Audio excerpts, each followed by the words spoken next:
Salut les graines d'entreprise. Aujourd'hui, je vous parle de transmission de patrimoine. Cette chaîne est plutôt dédiée à l'entrepreneuriat, mais en fait, en pratique, pourquoi j'ai ouvert cette chaîne concrètement? C'est pour aider les gens qui n'ont pas la culture entrepreneuriale à se sortir de la merde. Moi, c'est vraiment ça qui m'intéresse, c'est à vous expliquer comment moi, j'essaye de sortir ma famille du besoin et comment je compte faire pour tirer tout le monde vers le haut avec ma force de travail. Ma force de travail, et la gestion des revenus qui en découlent. Je suis plutôt quelqu'un qui a une capacité de travail importante, qui a une capacité à générer des revenus assez grande.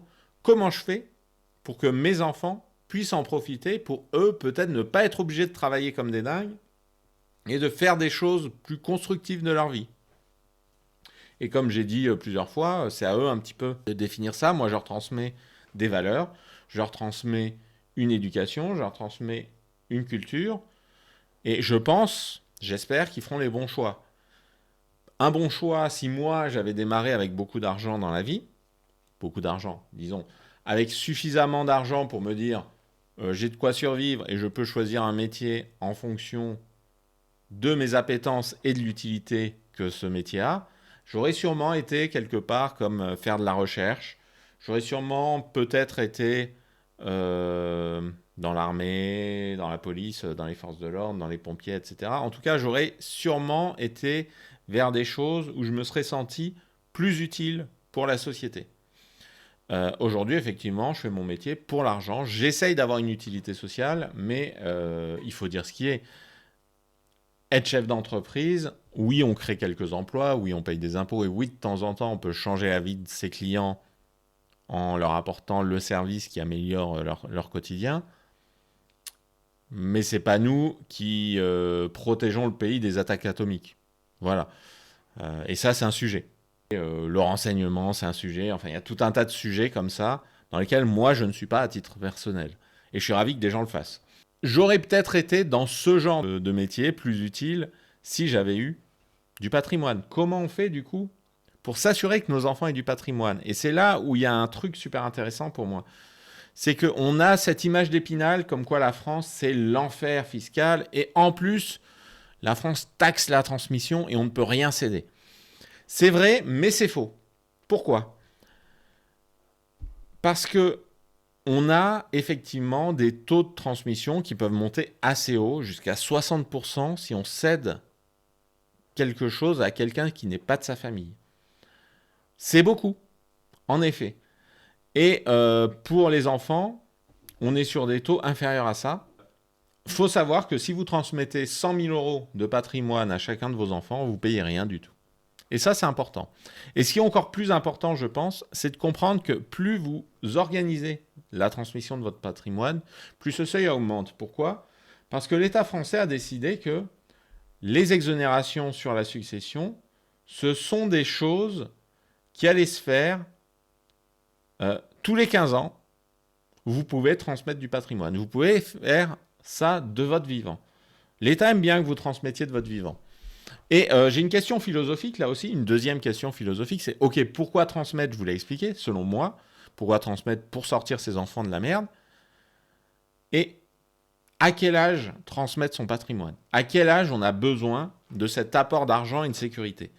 Quand on est enfant, avoir du patrimoine, ça sert à rien. Un gamin de 10 ans, qu'est-ce que vous voulez qu'il en fasse? Qu'il aille s'acheter des bonbons, enfin voilà, il va faire des conneries, c'est sûr. Et je dirais même un ado, ça peut être assez gênant qu'il ait du patrimoine. Euh, un jeune adulte, c'est différent.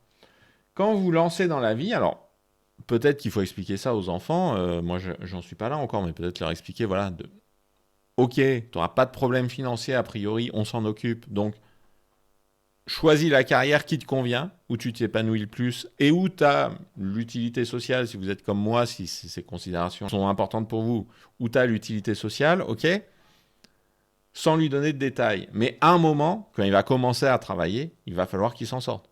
Donc je pense que c'est entre 20 et 25 ans où cette question doit se poser. C'est-à-dire, voilà, vous êtes parent, vous avez des enfants qui ont entre 20 et 25 ans et vous considérez qu'ils démarrent bien dans la vie. Peut-être que c'est le bon moment pour leur céder un peu de patrimoine, pour qu'ils puissent s'acheter leur appart au lieu de le louer, par exemple, et donc commencer à ne pas faire des grosses conneries. Moi, j'ai pas eu cette transmission-là. Quand j'étais à l'école, je n'imaginais pas pouvoir avoir un début de transmission de quoi que ce soit. Voilà, mes parents avaient leur baraque, elle était à eux, ils venaient de finir de la payer, et puis c'était tout, quoi. Imaginons, projetons-nous, quand est-ce qu'on veut transmettre, c'est dans ces eaux-là. Est-ce que c'est le moment où les parents meurent? Évidemment que non. Sauf cas particulier, ça arrive, bien sûr. Mais dans la majorité des cas, on a des enfants dans notre monde moderne autour de la trentaine, 30 à 40 ans, on va dire 35 en moyenne, et on meurt en moyenne à 85 ans. Donc la personne elle va hériter à 40-45 ans. À 40-45 ans, si tout va bien, vous avez déjà construit votre vie. Vous n'avez pas besoin de cet argent. Par contre, c'est le moment où cette transmission de patrimoine peut vous être utile justement pour organiser la transmission du patrimoine auprès des petits-enfants.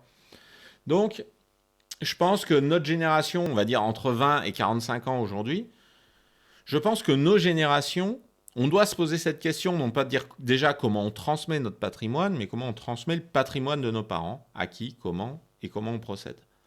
Je pense que notre rôle, c'est justement de ne pas avoir besoin du patrimoine qui descend pour pouvoir le retransmettre derrière. Et attention, parce que transmettre en sautant une génération, c'est possible, mais c'est plus taxé. Il faut garder à l'esprit qu'en France, la taxation dépend de la proximité des héritiers. Par contre, il faut aussi savoir que on peut transmettre de son vivant. On peut transmettre de son vivant et c'est défiscalisé. On a droit à 100 000 euros tous les 15 ans. Et ça, c'est intéressant. C'est intéressant parce que donner 100 000 euros par enfant tous les 15 ans, c'est quelque chose qui peut permettre de s'en sortir dans la vie. Vous tous de la classe moyenne qui m'écoutez, si vous aviez démarré à 26-27 ans avec 100 000 euros sur votre compte, je pense que vous auriez une attitude différente vis-à-vis du travail, vis-à-vis des investissements immobiliers, etc., de celle que vous avez eue. Et c'est logique. Moi, ce que j'essaye de faire, c'est de m'organiser pour ça. Gardez à l'esprit que la transmission du vivant, c'est possible. Il y a autre chose qui peut se faire et qui est très intéressant, c'est le démembrement de propriété. En droit français, en droit latin en général, on peut considérer la propriété comme quelque chose de souple, à la carte. On peut rester propriétaire de quelque chose sans en avoir l'usage. Et ça, c'est super important à comprendre. Pourquoi ?